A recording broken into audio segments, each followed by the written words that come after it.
Sampai bertemu kembali dengan materi pembelajaran pendidikan agama Katolik kelas 4 SD dengan materi Aku bangga diciptakan sebagai perempuan atau laki-laki. Sebelum kita mulai, kita berdoa dalam hati mengucap syukur kepada Tuhan atas karunia-Nya bagi kita.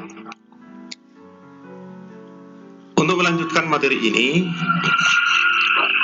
dalam layar saya tampilkan ada dua gambar. Ada gambar pertama, dua orang anak, antara laki-laki dan perempuan.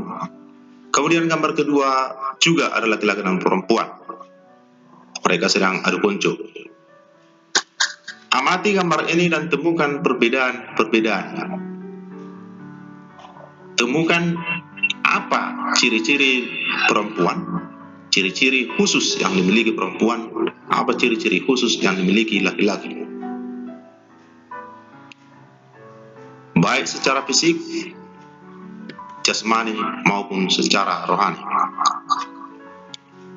Sebelum kita lihat beberapa poin penting tentang ciri-ciri khusus perempuan dan laki-laki sebagai kelebihan dan kekurangannya, pada umumnya perbedaan fisik laki-laki dan perempuan adalah dibedakan dengan pertama jenis kelamin, yang kedua pada umumnya perempuan rambutnya panjang, sedangkan laki-laki pada umumnya rambutnya pendek.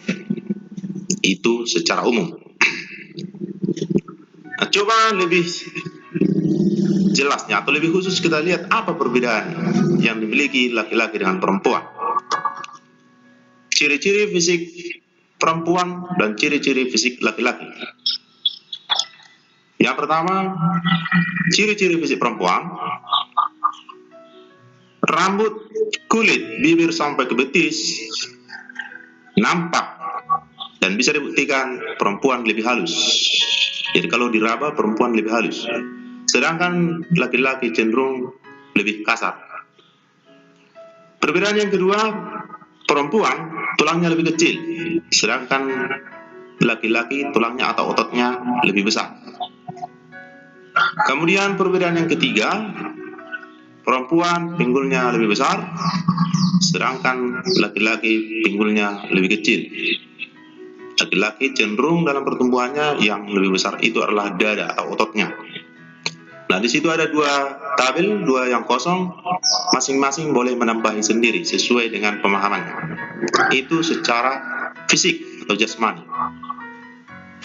Sekarang kita lihat ciri-ciri perempuan dengan laki-laki secara psikis, kejiwaan, rohaninya. Yang pertama, ciri-ciri fisik perempuan. Perempuan lebih menyukai pekerjaan atau permainan yang membutuhkan kesabaran dan ketelitian. Sedangkan laki-laki lebih menyukai pekerjaan atau permainan yang membutuhkan ketangkasan, tenaga, dan kecepatan. Maka laki-laki lebih suka bermain bola, sedangkan perempuan lebih suka memasak, baik dalam permainan juga lebih suka masak-masakan. Perbedaan yang kedua, perempuan aspek emosional atau perasaan lebih dominan dan mendalam, sedangkan laki-laki aspek intelektual, rasio atau akal pikiran lebih dominan. Maka ketika perempuan mengambil keputusan atau menghadapi masalah berbeda dengan laki-laki. Misalnya kalau perempuan diejek atau dimarahi, dia akan sedih. Sedihnya bisa bertahan lama, bisa satu hari. Sedangkan laki-laki itu hanya bertahan sebentar. Sebentar lagi dia sudah mencari jalan keluar, dia akan pergi keluar dari rumah dan bermain dengan temannya, tertawa di sana.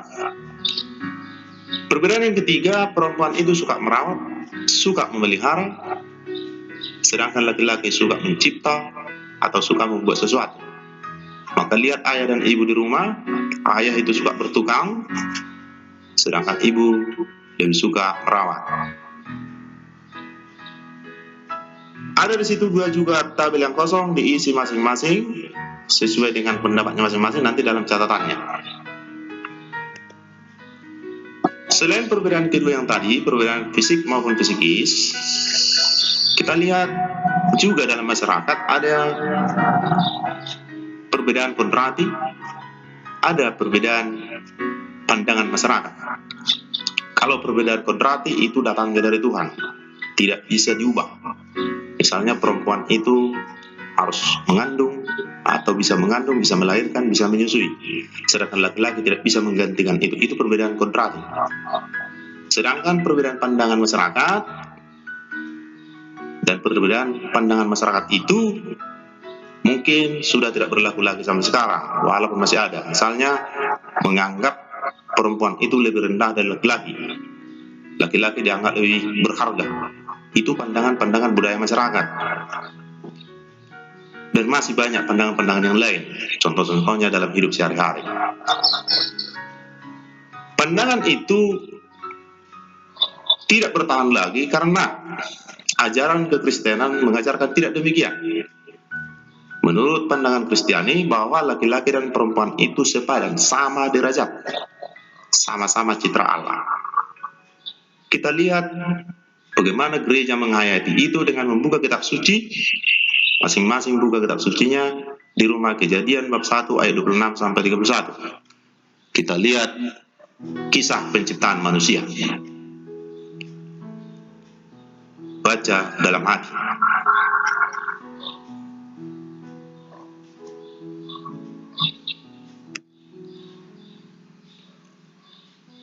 Berdasarkan bacaan kitab suci di atas, kisah penciptaan manusia, untuk bisa memahami makna kitab suci tersebut, coba lihat pertanyaan-pertanyaan pendalaman. Jadi kamu tulis pertanyaan nanti di rumah, kamu jawab sendiri, kecuali nomor 1. Nomor 1 kita lewatkan. Bagaimana kesatuan menciptakan manusia? Nanti kamu jawab sendiri. Yang ketiga, apa artinya manusia diciptakan sebagai citra Allah? Yang keempat, apa artinya perempuan dengan laki-laki diciptakan sepadan? Jawaban-jawaban itu nanti ditulis dalam buku catatannya, kemudian ditagih. Nah, berdasarkan jawaban itu, maka kita dapat mengambil kesimpulan begini. Yang pertama, apa yang mau dikatakan kitab suci? Tuhan menciptakan manusia, perempuan, laki-laki sebagai citra Allah. Citra Allah artinya menurut gambar dan rupa Allah. Jadi laki-laki dan perempuan itu mengambil rupa dan gambar Allah. Yang kedua, manusia laki-laki dan perempuan sepadan. Sepadan artinya sama derajat, sama nilai. Jadi tidak ada yang lebih tinggi, tidak ada yang lebih rendah.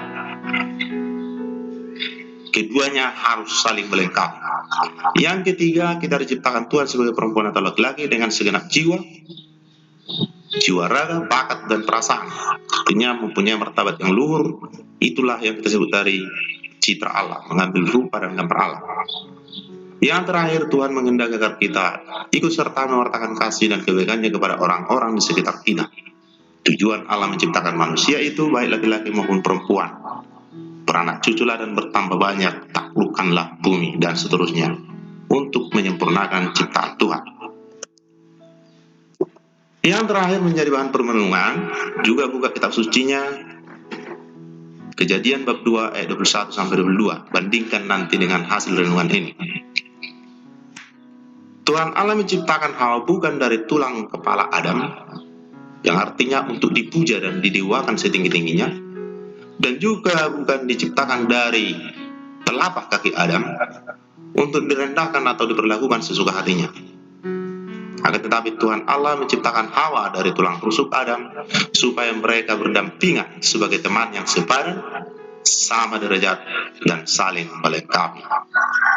Untuk menciptakan kesepadanan antara perempuan dan laki-laki, dibutuhkan sikap saling melengkapi, saling membantu, saling menyempurnakan, saling mencintai, saling menghormati, dan lain-lain. Demikian, salam sehat, Tuhan memberkati.